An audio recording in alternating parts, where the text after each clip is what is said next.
Tweeter. I can't work like this.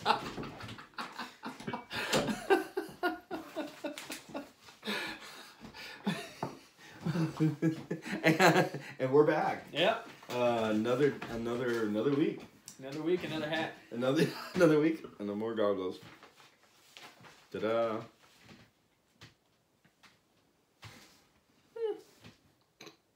It's pronounced Frankenstein. Wrong. We're getting goofy. Yep. Oh. You got it. Frabucha.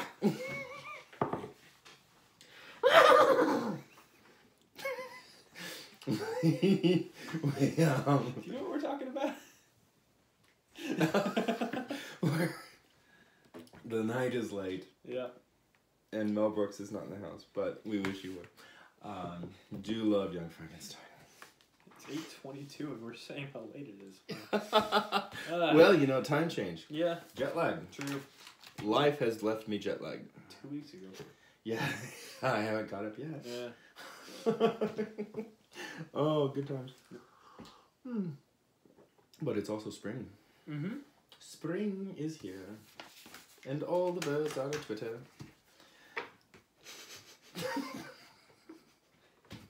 Careful with your next words. The really funny thing is I didn't even mean to say that. Oh, welcome to... Neither did I. Welcome to the behind the scenes of the State of the Ozarks podcast. Yeah, recording stuff. I'm Ethan and that's Josh. No. We are having fun though. Yeah. So I'm gonna pull down my steampunk. Oh, they turn. Oh. My steampunk goggles. Mm-hmm. And adjust. There we go.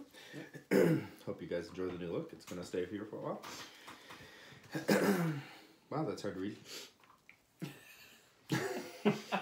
Aren't you glad you're not wearing that? Yeah. Because I had to put my glasses over. Yeah, that was gonna be a difficult combination. Yep. So, let's just to be on the safe side. Yep. For the You sake, put them on later. I'll put them on later. For the sake of professionality, here we go. So, welcome to the State of the Ozarks podcast. This is Josh Heston, editor-in-chief. And this is Ethan Grubaugh. And we're talking about our Ozarks. Your community. And this episode I've been thinking about has been brought to you by Stafford's Barbershop and Shave Company, the place for men in downtown Branson. Blue Rock Print Company. Upgrade your look. Shepherd the Musical, rediscovering America's story. And the Taney County Health Department, creating opportunities for healthy lives in our community. Yep. Good folks. Yes, they are. I think I've said that before, but I meant it then and I mean it now. Yep. So, springtime. Yes. Good springtime. It even has almost felt like spring. Almost. It's getting there. Mm-hmm. It has. Yeah. It has. My allergies are telling me that it has. We refer to that as the pollinating. I refer to it as a pain in the keister. More neti pot. Or Benadryl, whichever comes first. Yeah. I don't like Benadryl. Yeah. It makes me sleep. Yeah. Yeah, it puts me to sleep too. That's why I like it. No operating of heavy equipment, please. Oh, who am I kidding? I don't operate heavy equipment. Right. I type. Well, I mean, driving. I don't type while I'm driving. Yeah. I hope not. No, I don't. That's dangerous. It is. But I do drive while I'm driving. I sure hope so. Anyway, what are we talking about today? The beauty of springtime in the Ozarks. Yeah. And that's what the feature articles are about. Mm-hmm. And then of course there's that editorial I wrote about Autry the Rooster. Autry the Rooster. Dum dum dum dum. Like to be carried. I don't know. Yeah. Autry the Rooster. Autry the Rooster. Yeah, what did you think of that article? Well, I did enjoy it because it was weird. Not weird. It can be weird, but you were talking about the news headlines. Yes. In 1985. Mm-hmm. And all this stuff seemed like a world away, and you're just carrying a rooster. I know. Yeah, just carrying my rooster around, having fun. Audrey was a good rooster. And, all this stuff happened 10 years before history was made. Yes. Yes, it was. Before you. Yeah. Before Common Era Ethan. BCEE. Oh, is that what BC means? Originally BC meant before Christ. Yeah. But now BCE means before Common Era. Oh, because we had to politically correct it. Yes. Yep. Okay. Yeah, pull. Yeah, anyway, tell me about Audrey. Audrey was going to be a hen. We bought a box of chicks. Mm-hmm. It was probably second batch of chickens that we got. Of course, I grew up on a small farm. Mm-hmm. It wasn't a production farm of anything. Of course, my dad was an engineer at Caterpillar, so we didn't have to sell anything. We never took anything to market. But my mom had grown up on a farm, and she missed having chickens, and she missed having fresh eggs, and she missed having critters. And we had a barn, and at the time we had 5 acres, and later we had 28 acres of mostly timber. And so about 4, I was about 4 when, I was 4 years old when my sister Deanna got her first horse. And we already had a dog, so then we had a dog and a horse. And then it was probably 2 years later, thereabouts. And we got our first batch of chickens. Then we got our second batch of chickens, so on and so forth. So we would order chickens from Murray McMurray Hatchery in Iowa, and they would actually, and you can still do this, you can order chickens by mail. I think I remember my grandfather doing that one time, and he had in his garage this little incubator area, which is basically just a heat lamp over the eggs, and then the chicks would hatch. It was pretty cool. Yeah, we never did that. We never did that. We would order the chicks rather than or get the fertile eggs. Oh, okay. We would actually order. So it's a box of baby chickens. Oh. That arrives by mail. Oh. Yeah, it's a box that peeps, and the box isn't very big. And I always loved. There was 2 things that I grew up doing, which was looking through seed catalogs with my mom and looking through the chicken catalog with my mom.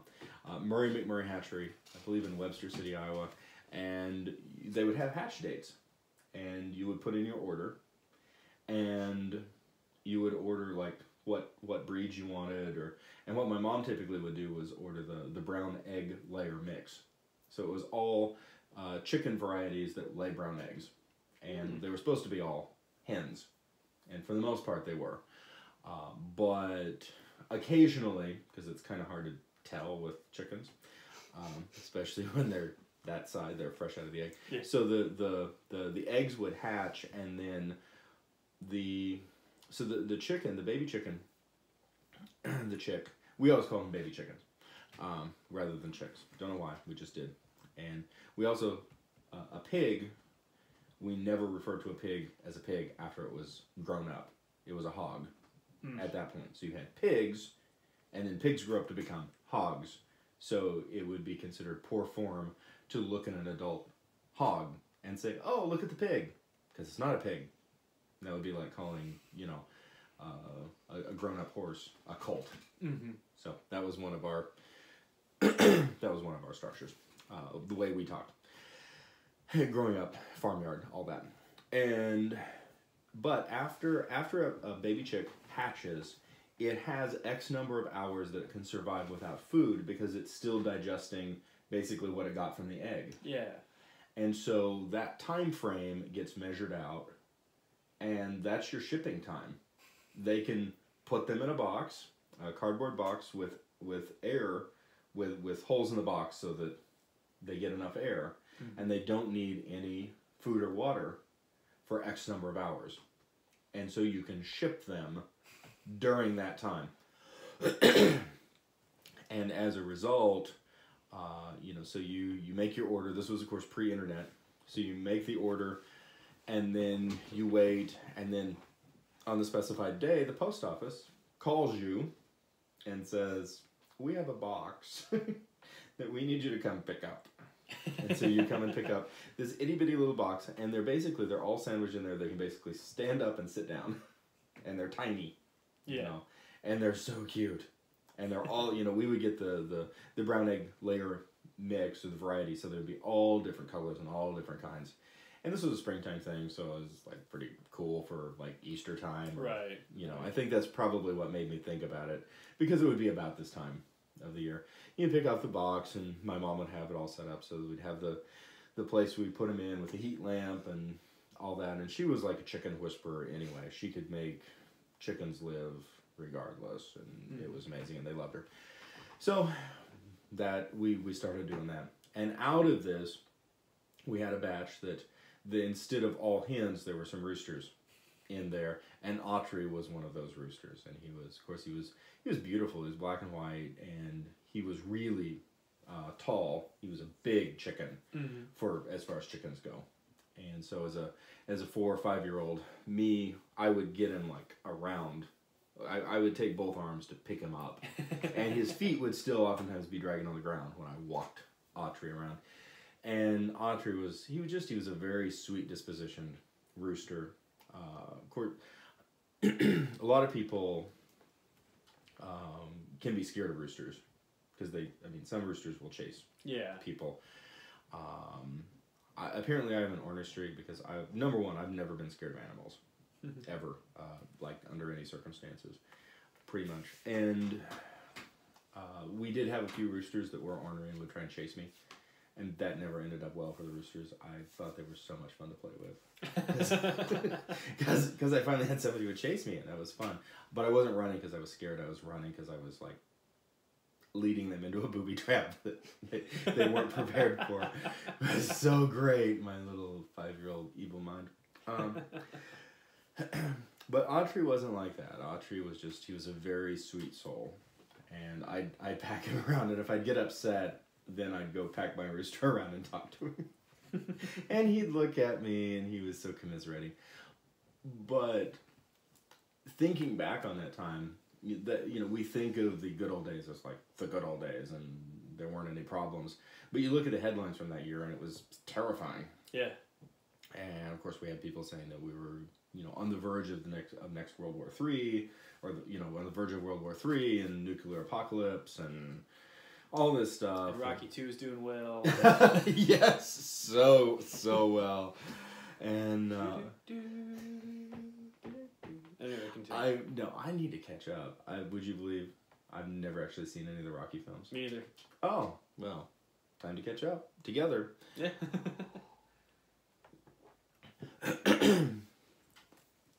And it was just, to me, springtime is really, in sort of the coming on of baby chicks and new life and all of that. Springtime, to me, is a very unique time. I think, and I tried to capture that. I don't know how well I did, but I tried to capture that in the Shades of Spring article with the photos. Yeah, the photos are beautiful. Thank you. I picked a lot of my favorites. Picked a lot of my favorites on that. And really, spring is, now my favorite, I love spring. My favorite season is still autumn. I like autumn. Of course, I also like winter. I also like summer. It's really not a season I don't like, in all fairness. Not a huge fan of, no, I couldn't think of a season in time. Continue. It's all good. I was thinking, like, seasoning. Seasoning. Not a big fan of Cajun season. There we go. I don't know. No, you like Cajun Cajun seasoning. See? We're still at the same problem. We're still at the same problem. Different kind of seasoning. And I do love Cajun seasoning. Yeah. And those beignets. Anyway, that... That was a side note. No. Yeah. That was a side note. Mardi Gras. Yeah. Which also occurs towards spring. Yeah. But with that, it's hard. I hope people, when people read the Shades of Spring article, that I hope I can get my point across, because even I'm not sure if I can get my point across. To me, springtime, oftentimes when it's still cold, it's still chilly. Of course, coming up on a year ago, you and I and your dad went out to Mincy, and we're out there at dusk, and it's beautiful. Yeah, it's a little chilly, but not like freezing cold by any stretch of imagination. Like I just had a long sleeve shirt on. Yeah, and that was. I mean, like I said, it was still a little cold, but I wasn't like freezing my butt off. Yeah, you know. There's, of course, Easter happens. Yeah. This time of the year. See, every time I think of spring, I think of growing up and doing the sunrise service at the church, and getting mad because I had to be up before the sun was, yeah. And then driving up there. Yeah. Yeah, we have not done sunrise service for quite a while. No. Yeah, there's a few people who vote. Not done sunrise service for a while. To me, there's something very almost mysterious about springtime. The new life is magical. The blossoming forth of new life, and springtime at night, especially when things are still, blooming and blossoming. And if there's a full moon, but a lot of the time the branches will still be bare, or the oak leaves are still small. There's something really, to me, really mysterious and really enchanting about spring that goes far beyond like, oh look, it's the Easter bunny, or it's springtime colors, it's all so bright and pastel, and I don't really see it that way. See, like, nighttime in the fall, especially if there's a full moon, feels eerie. Yes. But not like full moon in the spring also feels eerie, but in like a different way that's very hard to explain. It is. I remember this was a memory from home, so it's of course central Illinois, but a lot of the same species, of course, tree species, etc. There was, for us, it was late April. It'd be a little bit earlier down here. I remember it was a full moon, and the wild plum thickets were completely in bloom. Going out, it was probably 10 o'clock at night, went outside and walked through these plum thickets, and it was like snow. I mean, the trees looked like they had snow on them, except you had the scent of the plum blossoms, which is just unbelievably intoxicating. And then it was like 70 degrees. And it was genuinely magical. And I remember just wanting to be able to like somehow hold on to that moment and never let it go. And just be able to experience it whenever I wanted to. Again, it's very unique. And just it's that transition. Of course, and this is a little bit of an aside, but I think it speaks into it. Of course, I drove home from church. Well, drove home from Ozark last night, and we had those thunderstorms come through. Yeah. And at the bottom of every holler, apparently there's was a lot of cold air trapped in those hollers, because coming down, it was like cascades of fog. Yeah, and coming. 65 gets bad. Yeah. Like, it doesn't get foggy all the time, but when it does, man, you can't see. Yeah, and it was fine up at the top, and you really got more of a sense of how foggy the hollers were, because it was sunny on top, and then as you would go down Saddlebrook and Busick and Bear Creek, just these clouds of fog welling up and covering the road, enough to you could see car lights through it, but just the lights. And then as soon as you were out of it, you were on top of the peak and it was sunny. Yeah. Just absolutely amazing. So yeah, I love the Ozarks in the spring. And the very first time I ever came to the Ozarks was in the springtime. Oh, really? Yeah. We came through the Ozarks on the way down to the Gulf Coast, and it was April vacation, or Easter vacation, 1980, either 82 or 84, I don't remember which. And I remember coming down, the red buds were blooming, the dogwoods are blooming, and of course the other feature is the sarvisberry, and the sarvisberries have started blooming. Yeah, there's an article on that. And I remember when we went to Busick last year, there were some that started to bloom. Yeah. And so you took a bunch of pictures of them, and some of them kind of looked like little fireworks. They do. Yeah. Like that's the best description I can give is fireworks. It does. It does. The blossoms look like either fireburst or starburst, and they're such a pure white. They're so beautiful. And the trees are it's an understory tree. They tend to be relatively small trees. Mm-hmm. This one just looked like a branch. Yes. Yes. And so this time of year, in March, if you're driving through the Ozarks and you see these trees in the forest with these splashes, or blossoms in the forest, splashes of white on trees, chances are you're looking at a sarvisberry. Emma Lanchier is the Latin name. And they have a neat history. Of course, it's in the article if people want to read it. But they're have a long history in terms of interaction. Apparently, a number of Native American tribes would use sarvisberry for making arrows. Yeah, I remember you telling me about that.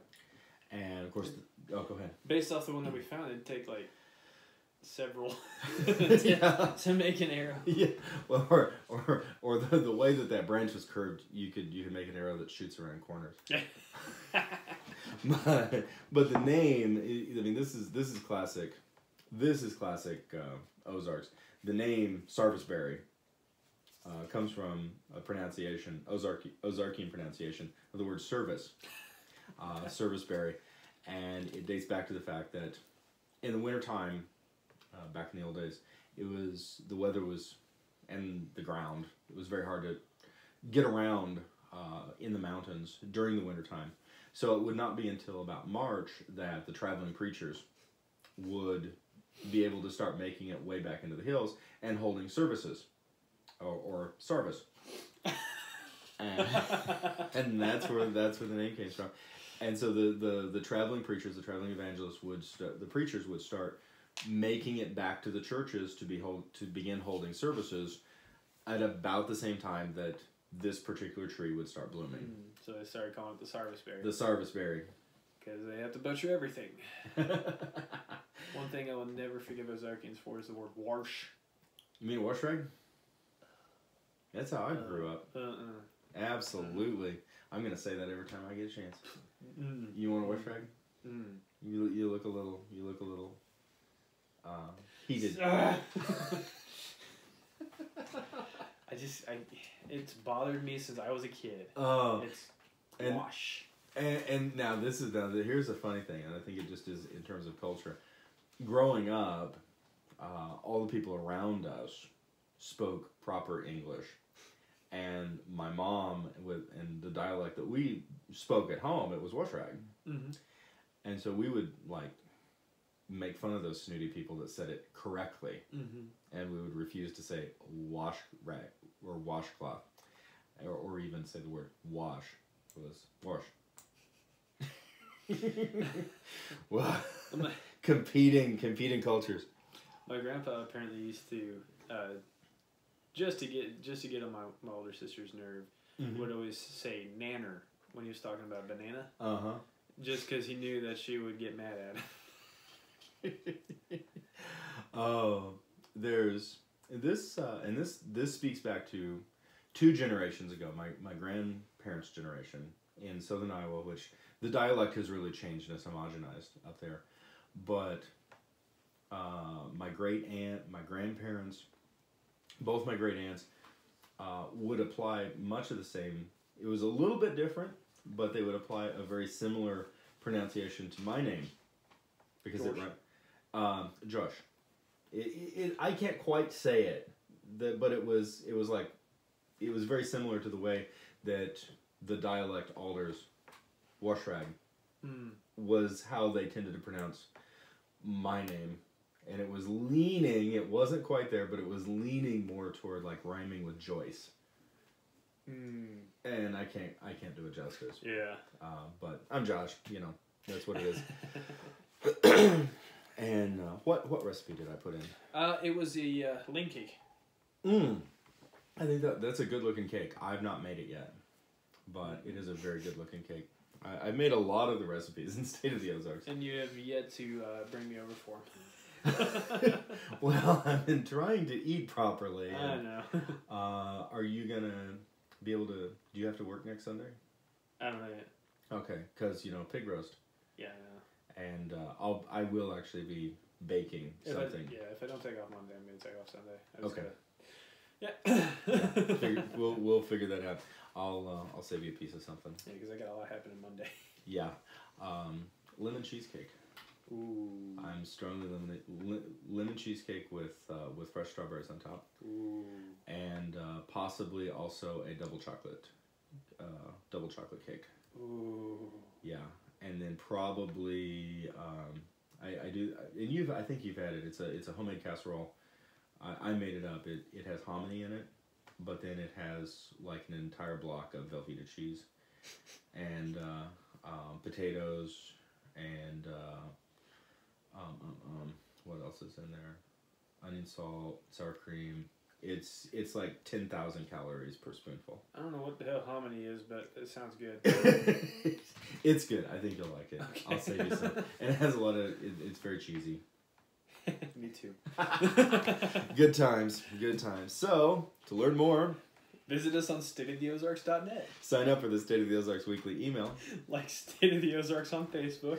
Follow @Soda Media on Twitter. Subscribe to Soda Media on YouTube. Follow us on Instagram @State of the Ozarks. And subscribe to this Been Thinking About podcast on iTunes. Thank you for listening to Been Thinking About, the State of the Ozarks podcast with Josh. And Ethan. And this is our Ozarks. Your community.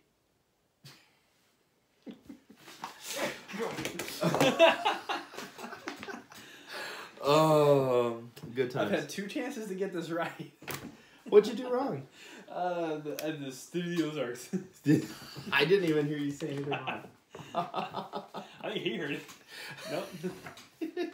You did good. I didn't hear it. In all fairness, the first time that you said tweeter, I didn't hear that either. So I think it's just tweeter. You know what they say? Tweeter shouldn't tweet. or tweeter shouldn't twit. Or Twitch shouldn't tweet. No, they should. And Ethan should podcast. What was that? And Ethan should not podcast. Oh, Alejandro is spicy tonight. So Alejandro, just remember, if you if you venture out into a crowded traffic and a car goes over the top of you, don't jump. Because we like you and we don't want you to get killed. I'll run you over myself. Good timing. I just took a swallow of coffee on that one. Oh, all right. That sums us up for the behind the scenes. Yeah. And I'm Josh. And I'm Ethan. Or Ben Franklin.